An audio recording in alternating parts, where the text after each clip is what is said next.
Hello, everyone. I'm back today to give you a new perspective and understanding of the zodiac and how it works.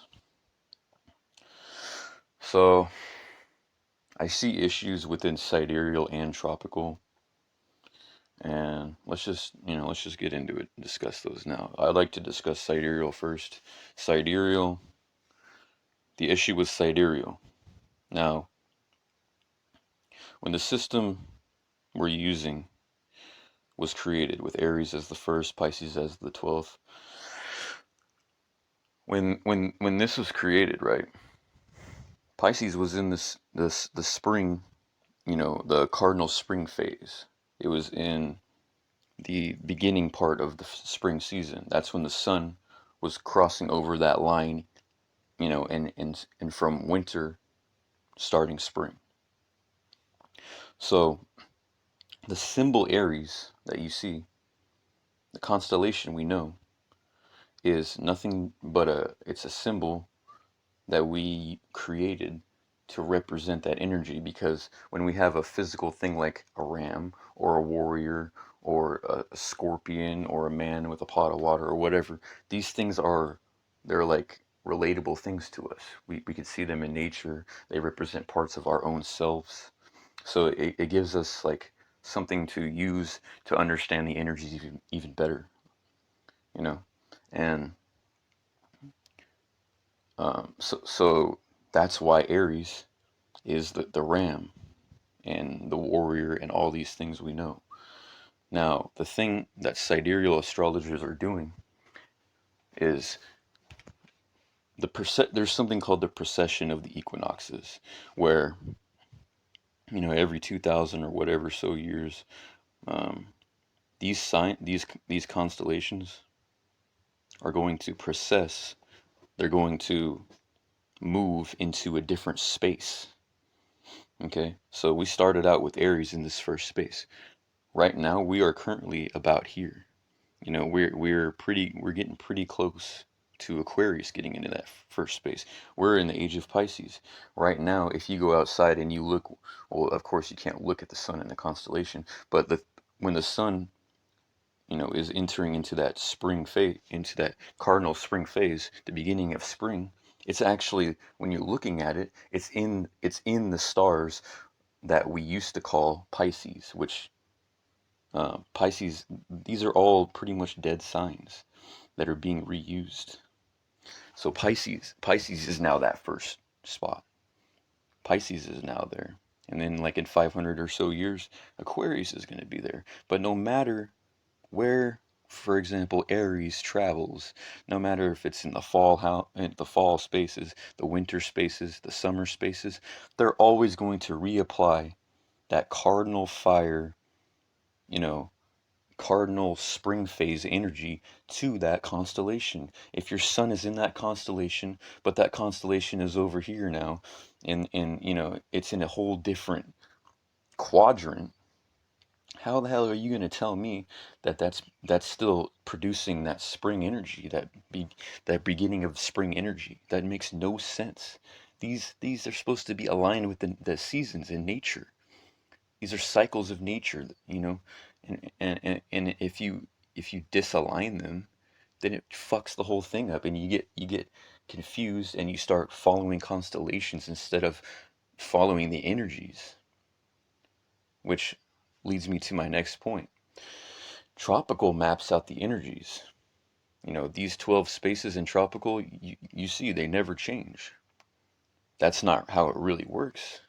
But it's pretty genius because it gives you 12 energy spaces, and the planets and stuff are always going to be, doing their thing the same, but the constellations are going to be shifting.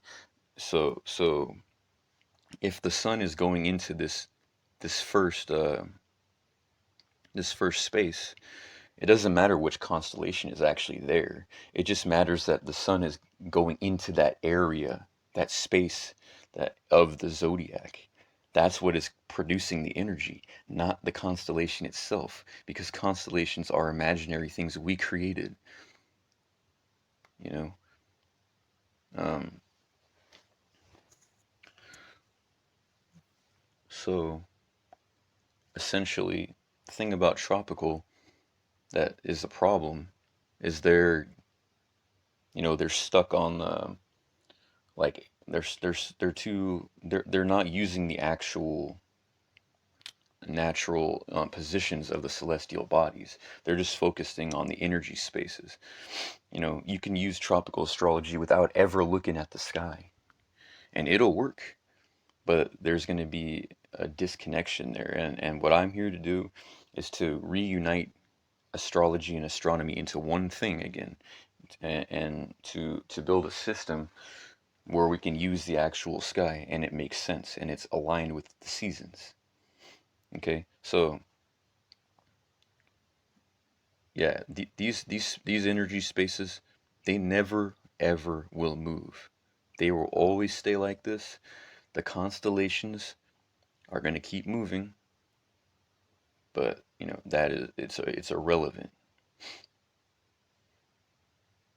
You don't just keep reapplying the energy when it's moved into a whole different energy space. That just I hope that makes sense to people, because to me it's a ridiculous thing to do, and it's also ridiculous using tropical and saying, like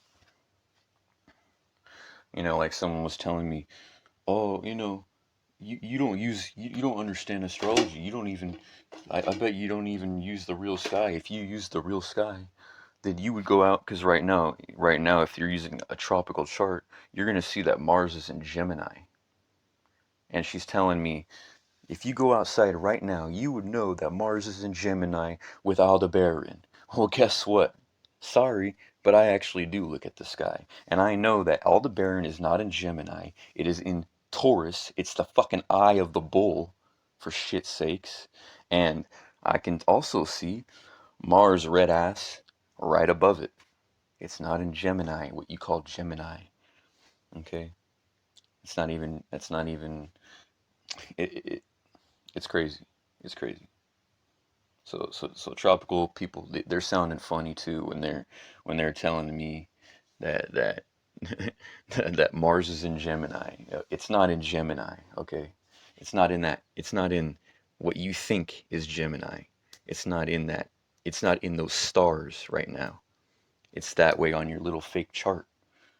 But in reality, Gemini died a long fucking time ago. Gemini has progressed into a different space and it's something else now. Okay? So that's the goal here, is to unite these things together again, and yeah, to create better understanding within this shit. So hey, much love for watching this shit. Stay tuned until the next. Leave feedback, leave your opinion, add to it, criticize it, whatever the fuck. Thanks for watching. Peace.